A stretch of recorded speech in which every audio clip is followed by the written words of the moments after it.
Okay, we're live. So this is Cheryl Aldridge, Weaver App admin, and our very first Weaver Wednesday video interview. So bear with us. Um, with me is Rebecca. Hi, Rebecca. Hi, everyone. And she's also one of our Weaver App admins. And we also have Cloth of Kin Weaver and owner, Anna Thomsen. Hi, everyone. And Weaving Alabama. Hi. Weaving Alabama, Jessica Tuggle. Okay. So we're going to start with Anna. She's going to show us her studio. Let's see it. Let's see where the magic happens. Okay. Behind me, I guess you can kind of see a bit of our shop. So this is actually where we sell weaving supplies, and I do some classes here as well. So we have a storefront in our little town of Rocky Mountain House, and that's it. And then on the other side is a locally made, I guess, a rack, really, that holds all the fabric. And then here I am sitting.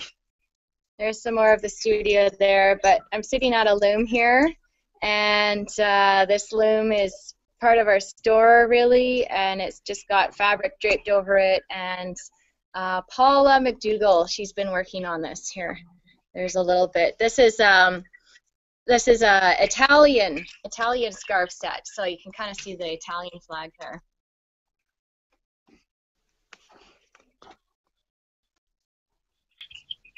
Fabulous.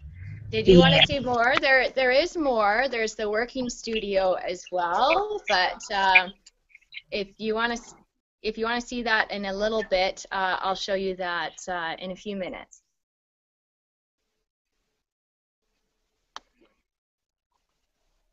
I'm going to try and turn up my mic again. Blow up. Okay.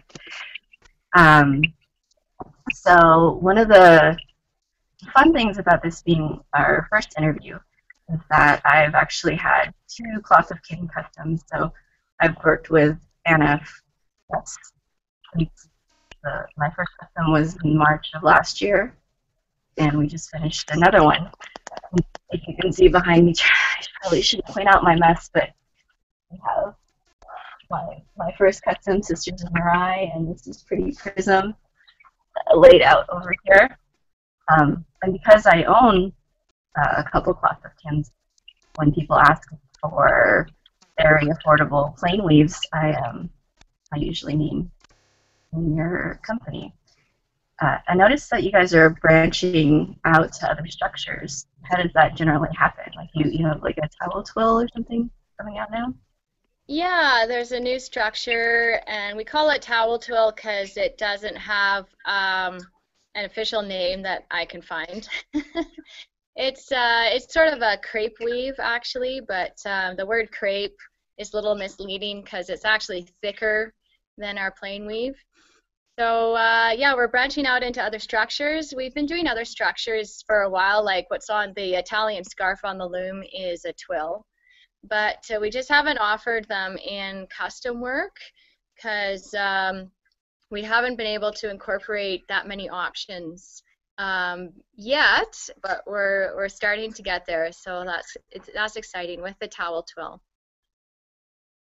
And it's a little thicker. I might have a little sample I can show you. Let me see. I'm going to walk around here.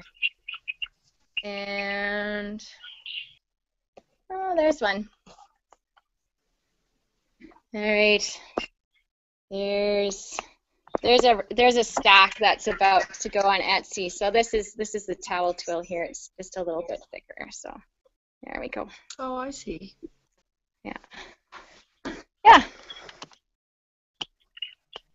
So oh, sorry, go ahead, Rebecca. No, I was just going to say, what kind of looms do you use, and how many do you have?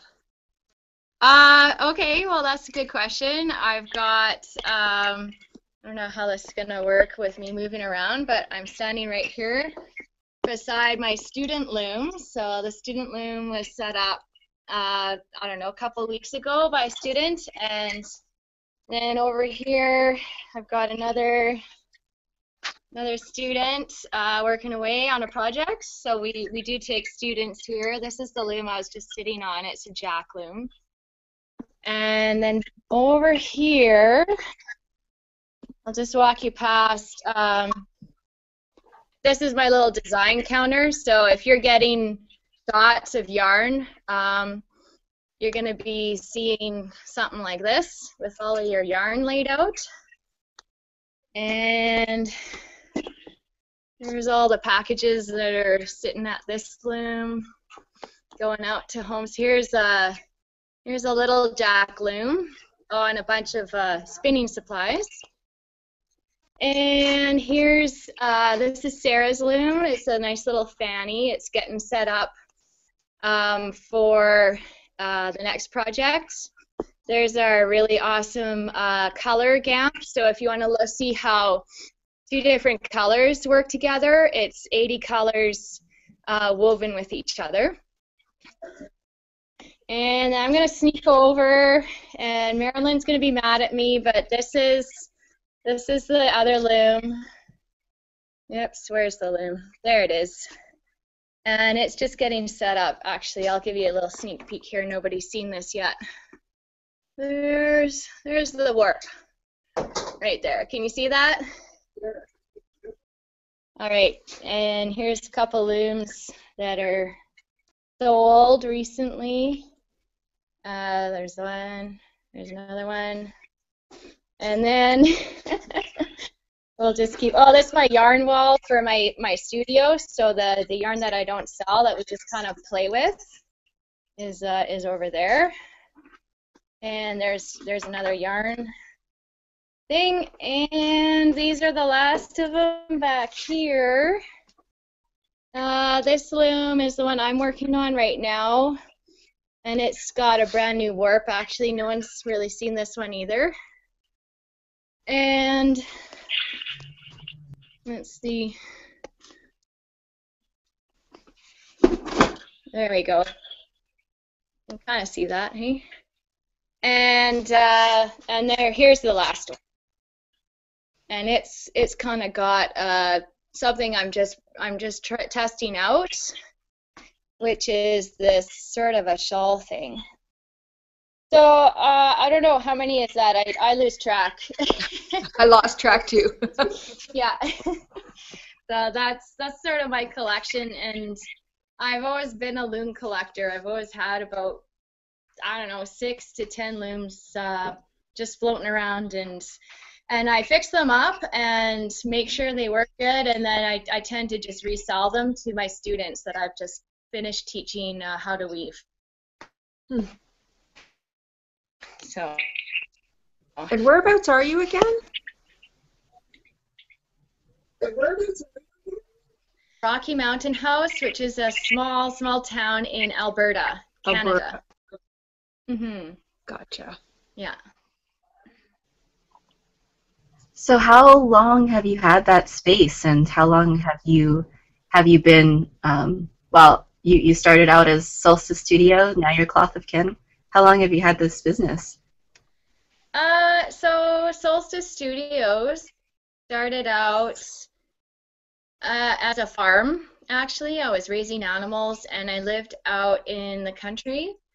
And so that's one of the reasons why the name changed, is because it started out as a farm, and I was weaving with wool from other local farms and from my own farm.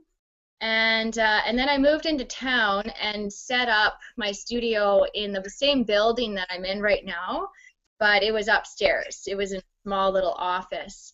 And then I expanded to this space, which is really big. I guess about just about 2 years ago, I guess.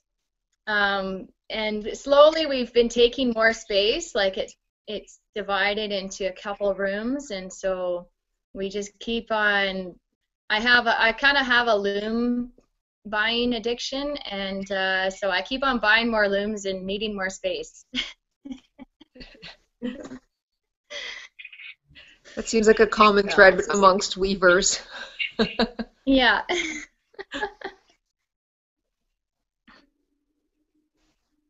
And then, I mean, to answer your other question, I've had a studio and I've been weaving for about 15 years. So in the different places I lived, I always set up a little something. So yeah, the farm was about, let's see, I started that in about '06, and then that was done in 2012, and then that's right around the time that Cloth of Kin started. I see. How many weavers do you have working under Cloth of Kin? Right now I have weavers who own their own cottage. I call them cottages. So basically they have their own studio and they have their own setup, and they get a bit of training with Cloth of Kin. And there's 4 of those right now. So 4 cottages. And then in the studio, I have, yeah, I guess there's 4 of us in the studio right now too. And we're all, and so there's me and then 3 other people at different stages of learning to weave, or one of the girls has woven with me for the last 2 years. And yeah, then there's a couple other ladies who do some administrative work for me too. It's quite an enterprise. Yeah, that explains the like I've noticed that your website that handles the customs has evolved over time, and you continue to offer new things, and so that how often do you end up adding more options to your customs? Is that like a experimental process, or?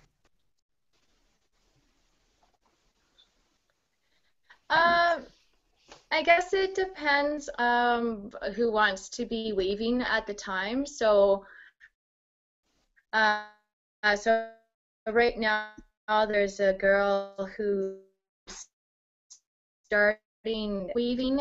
Has decided to work together with me to collaborate. So that's a big part of what I do, collaborations with other people who want to maybe change their job or to expand their weaving business. And so some of what Cloth of Kin offers is just a collaboration with other weavers.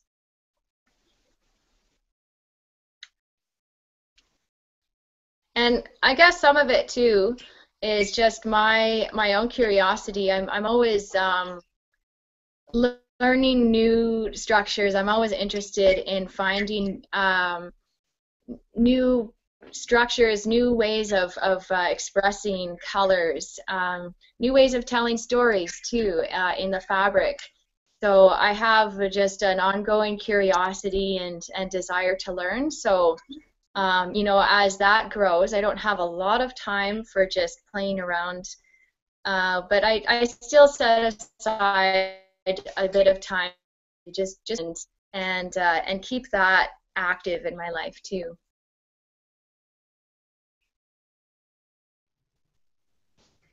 Well, thank you so much. It was awesome looking at your studio and getting to know more about you. Let's see. Do you have anything to add, Rebecca? Sorry. Yeah, it's been great. It's nice to see weavers who have more people working with them, and I think probably a lot of us are just one weaver at home working away. So it's neat to see something a little bigger, and you know, somebody who's taking it to the next level, really. Yeah. Yeah, it's been an adventure for sure. I've been a weaver. I guess you could say I've been one of those weavers working at home for years, like for over a decade, and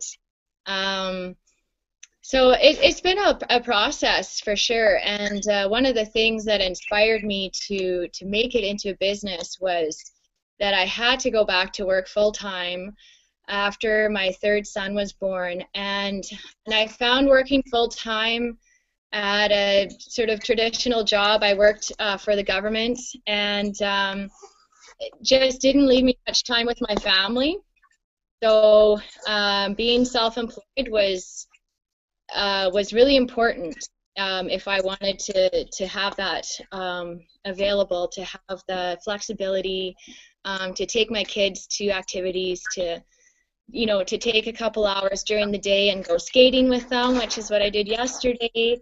And so that's really what inspired me to give full-time work a really good go, and I'm so excited for for the opportunities we've had to weave stories for people and to weave for other families too, and even the opportunities I've had to support other weavers in what they want to do as well. It's the most amazing job, and I love it.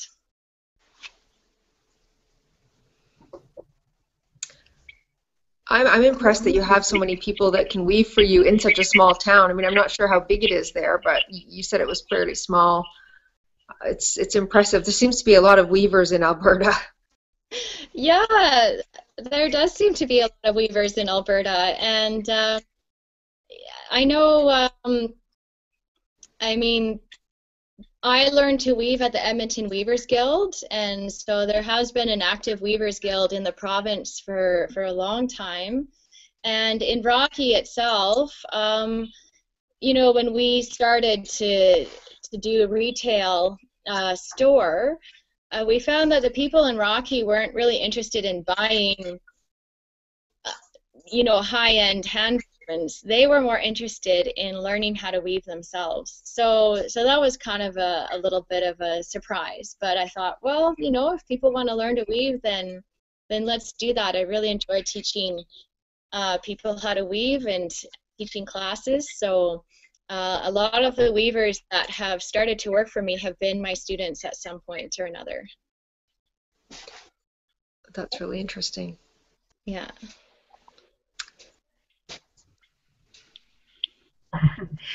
Well, thank you so much, Anna, for being our very first interview, and we're really excited to share this with the community. Yeah, you're so welcome. That's exciting. Well, thank you, and maybe we'll do another interview later at another date. Absolutely. If you have more questions, just give me a ring, or we're happy to answer questions about. And I say we, but I mean me. There's other people who answer questions. That's why. About the fabric, or about how to go about learning to weave, or designing fabric. It's such an adventure, and we really love it. Great. Thank you so much, Anna. Take care. Yeah, you too. Bye-bye.